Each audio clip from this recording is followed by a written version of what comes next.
Winter is coming. I'm with Fred Xlander, attorney at law, and we're talking about real estate transactions in the dead of winter. Fred, thanks for being on the show today. Thanks for having me, John.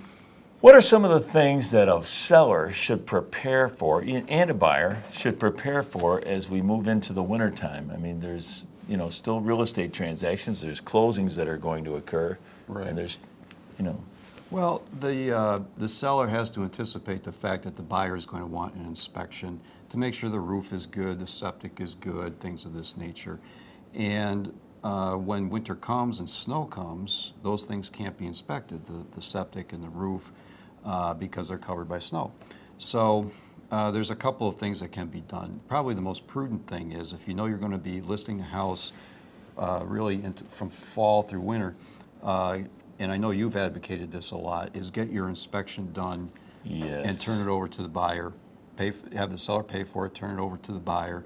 It will create a much smoother transaction and sort of help you over this hump of, well, what's the roof like when the snow is covering it? So get the inspection done now without the snow. And also when someone's closing up their pool, they could have the pool inspected. That's an excellent suggestion.